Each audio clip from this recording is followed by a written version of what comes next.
PM Modi ने BJP कार्यकर्ताओं से किया संवाद, समझाई बजट की बारीकियां।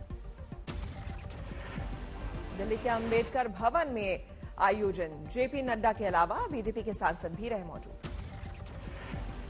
बजट और आत्मनिर्भर भारत पर बोले पीएम मोदी का 2022 के बजट से देश को आधुनिकता की ओर ले जाने की योजना।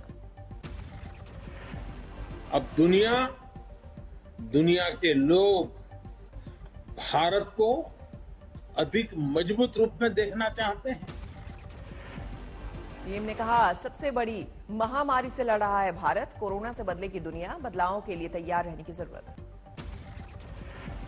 यूपी में बीजेपी ने जारी की 17 उम्मीदवारों की एक और सूची, स्वाति सिंह का कटा टिकट। यूपी सरकार में 5 साल तक मंत्री रही स्वाति सिंह, टिकट कटने के बाद स्वाति सिंह ने कहा, पार्टी का फैसला मंजूर। और आधी आबादी का प्रतिनिधित्व करते आई हूं और करते भी रहूंगी, चिंता मत करिए। भारतीय जनता पार्टी का हिस्सा हूं, आजीवन रहूंगी। स्वाति सिंह ने कहा, राजनीति में पीएम मोदी उनकी प्रेरणा, टिकट को लेकर मायूस नहीं। पार्टी का जो भी निर्णय है, जब पार्टी ने महिला मोर्चा का अध्यक्ष भी बनाया था, तब मैं नहीं जानती थी मैं विधायक बनूंगी, तब नहीं जानती थी मैं मंत्री बनूंगी, लेकिन पार्टी ने किया। स्वाति सिंह टिकट कटने पर खुश नजर आ रहे उनके पति दयाशंकर सिंह बोले, इसमें तकलीफ की बात नहीं है, ना ही पति पत्नी के झगड़े का इससे कोई लेना देना। बीजेपी नेता दयाशंकर सिंह ने यहां तक कहा कि पहले भी पार्टी ने स्वाति को नहीं मुझे टिकट दिया था, कहा राजेश्वर सिंह है, पारिवारिक संबंध करूंगा उनका प्रचार। बीजेपी ने सरोजनी नगर से राजेश्वर सिंह को बनाया उम्मीदवार, ईडी के पूर्व संयुक्त निदेशक रहे राजेश्वर सिंह। बीजेपी ने यूपी के कानून मंत्री ब्रजेश पाठक की बदली सीट, अब लखनऊ कैंट से मैदान में उतरे ब्रजेश पाठक। बीजेपी की एक और मुश्किल बढ़ी, भगवंत नगर सीट से विधायक और विधानसभा स्पीकर हृदय नारायण दीक्षित ने ठुकराया टिकट, बीजेपी ने आशुतोष शुक्ला को बनाया उम्मीदवार। चुनाव आयोग से छोटी सभाओं की छूट के बाद आज यूपी के चुनावी सवर में फिर ताल ठोक रहे हैं दिग्गज, 1000 की भीड़ के साथ रैली की है इजाजत। आज बदायूं और अलीगढ़ में बीजेपी के प्रचार अभियान का मोर्चा संभालेंगे अमित शाह, 3 रैलियों को करेंगे संबोधित। सहसवा और बदायूं का भी आज दौरा, अमित शाह का मैराथन प्रचार। 3 फरवरी को बुलंदशहर जाएंगे Amit Shah, door to door करेंगे कैंपेन। आज मथुरा और बुलंदशहर जाएंगे सीएम योगी, कई चुनावी कैंपेन से बीजेपी के प्रचार अभियान को देंगे गति। 3 फरवरी को गोरखपुर जाएंगे सीएम योगी, 4 फरवरी को दाखिल करेंगे अपना नामांकन पत्र। रक्षा मंत्री राजनाथ सिंह आज पीलीभीत और लखीमपुर खीरी में करेंगे प्रचार, लखीमपुर खीरी और पीलीभीत में डोर टू डोर कैंपेन और रैली करेंगे राजनाथ। यूपी विधानसभा चुनाव में आज अपनी उपस्थिति दर्ज कराएंगी बीएसपी सुप्रीमो मायावती, आगरा में करेंगी पहली रैली। मायावती ने कोरोना का हवाला देकर खुद को अब तक प्रचार अभियान से बाहर रखा था, सिर्फ लखनऊ में पार्टी पदाधिकारियों के साथ बैठक प्रेस वार्ता करती रही। गाजियाबाद में आज एक बार फिर अखिलेश यादव और जयंत चौधरी होंगे साथ, शामली में करेंगे साझा प्रेस कॉन्फ्रेंस। पेगासस जासूसी कांड पर आज दिल्ली में घमासान, यूथ कांग्रेस करेगी प्रदर्शन। निर्मला सीतारमण ने प्रेस कॉन्फ्रेंस में बजट पर राहुल गांधी की निंदा से जुड़े सवाल का दिया जवाब, अपने सहयोगी पंकज चौधरी की राहुल पर टिप्पणी को यूपी टाइप का बताया। I think he's given that typical UP type of an answer, which is good enough for a MP who ran away from UP. Yeah, na? Priyanka Gandhi का निर्मला सीतारमण पर पलटवार किया ट्वीट, निर्मला सीतारमण ने यूपी के लिए बजट में कुछ नहीं किया, उन्हें ये समझने की जरूरत हमें यूपी टाइप का होने पर है गर्व। प्रियंका ने वित्त मंत्री के यूपी टाइप कमेंट, यूपी चुनाव में मुद्दा बनाने के दिए संकेत, ट्वीट में आगे लिखा, हमें यूपी की भाषा, बोली, संस्कृति और इतिहास पर है गर्व। आज उत्तराखंड में कांग्रेस जारी करेगी चुनावी घोषणा पत्र, प्रियंका गांधी करेंगी वादे के पिटारे का ऐलान। प्रियंका गांधी आज उत्तराखंड में घोषणा पत्र जारी करने के साथ ही कई जगहों पर वर्चुअल रैली को भी संबोधित करेंगे। 5 फरवरी को उत्तराखंड जाएंगे राहुल गांधी, करेंगे कई वर्चुअल सभाएं, हरिद्वार में गंगा आरती और पूजन करेंगे। छत्तीसगढ़ के स्वास्थ्य मंत्री टीएस सिंहदेव का छलका दर्द, बोले राहुल गांधी के दौरे से पहले मुझे बदनाम करने की हो रही साजिश। बीजेपी नेता और पूर्व सीएम रमन सिंह ने कहा, राहुल गांधी को समझ नहीं आ रहा है कि छत्तीसगढ़ किस दिशा में जा रहा है। कोई उन्हें अपने नंबर बढ़ाने के लिए बुला रहा है तो कोई किसी का नंबर काटने के लिए। गुंटूर में आखिरकार थमा जन्ना टावर को लेकर छिड़ा विवाद। गुंटूर पूर्व के विधायक मोहम्मद मुस्तफा ने टावर को तिरंगा पेंट कराया। वाईएसआरसीपी नेता और विधायक मुस्तफा ने कहा, मुसलमानों ने अंग्रेजों से लड़ी थी आजादी की लड़ाई, बाद में कुछ मुसलमान चले गए पाकिस्तान, लेकिन हम सभी को अपनी धरती पर है गर्व।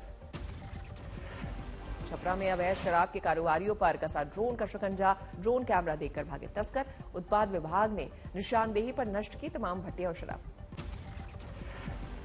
देश भर में कोरोना संक्रमण का आंकड़ा घटा, लेकिन मौतों की संख्या ने बढ़ाई चिंता। 24 घंटे में 1733 मरीजों ने गंवाई जान।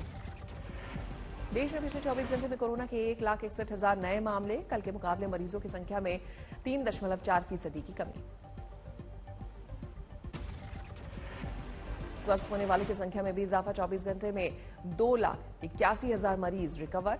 16 लाख से ज्यादा सक्रिय केस। केरल में संक्रमण की रफ्तार अब भी बेकाबू। 24 घंटे में करीब 52,000 नए मरीजों से हड़ताल।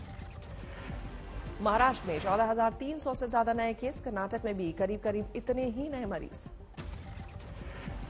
दिल्ली में कोरोना से मौत के मामले में कम नहीं, एक दिन में 27 लोगों की गई जान। दिल्ली में 5% के करीब पहुंचा कोरोना का संक्रमण दर। 2600 से ज्यादा नए मामले।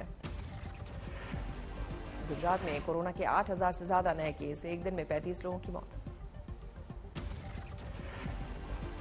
अहमदाबाद में 2,702 नए मामले। वडोदरा में 2100 से ज्यादा नए मरीज। तमिलनाडु में मौत के मामले कम नहीं, एक दिन में 35 की मौत। राज्य में 16,000 से ज्यादा नए मामले। गृह मंत्रालय ने राज्यसभा में दी जानकारी। अनुच्छेद 370 हटने के बाद 26 जनवरी 2022 तक 439 आतंकी मारे गए। 370 हटने के बाद जम्मू कश्मीर में आतंकियों के खिलाफ लगातार ऑपरेशन। 26 जनवरी 2022 तक 109 सुरक्षा बलों के जवान शहीद। संसद में पेश आंकड़ों के मुताबिक 5 अगस्त 2019 से अब तक हिंसा में 98 आम नागरिकों की मौत। जम्मू कश्मीर के शोपिया में मुठभेड़, मारा गया एक आतंकी। शोपिया के नौपोरा इलाके में फायरिंग, 2 आतंकियों की घेराबंदी। वाराणसी में एसटीएफ की बड़ी कार्रवाई। कोरोना की नकली वैक्सीन और नकली टेस्टिंग किट साथ। जब्त की गई दवाओं की कीमत 4 करोड़ रुपए। पैकिंग मशीन भी बरामद। आरोपी राकेश थवानी के साथ 4 आरोपी गिरफ्तार। कई राज्यों में सप्लाई का नेटवर्क।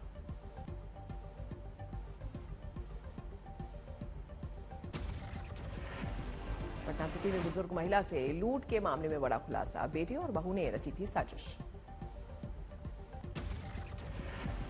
17 लाख रुपए लेकर बैंक जा रही थी बुजुर्ग महिला, बहू भी थी साथ। पुलिस ने लिया हिरासत में, बेटा फरार। 300 करोड़ रुपयों की क्रिप्टो करेंसी के लालच में पुलिसकर्मी ने किया व्यापारी को अगवा। पहुंचा सलाखों के पीछे। धौलपुर में 25 गोवंश को पुलिस ने कराया मुक्त। हाईवे पर नाकेबंदी कर कंटेनर पकड़ा। विदिशा में युवक की मौत को लेकर हंगामा, सड़क पर प्रदर्शन।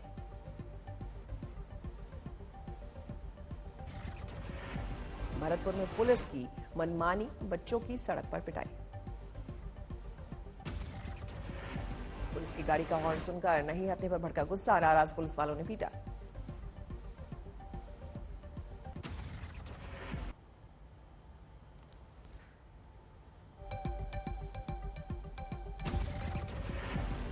बद्रीनाथ माना बॉर्डर रोड पर 15-20 फीट का ग्लेशियर टूटकर आया, सड़क पर रास्ता बंद।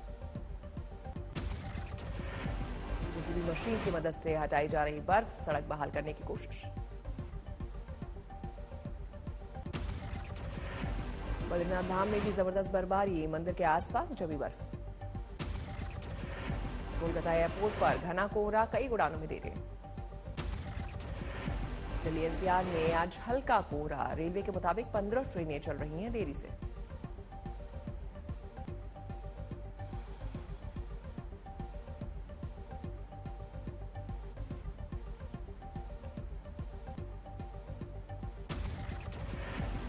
गाजियाबाद में बदमाशों के हौसले बुलंद, कपड़े के कारोबारी से लाखों की लूट।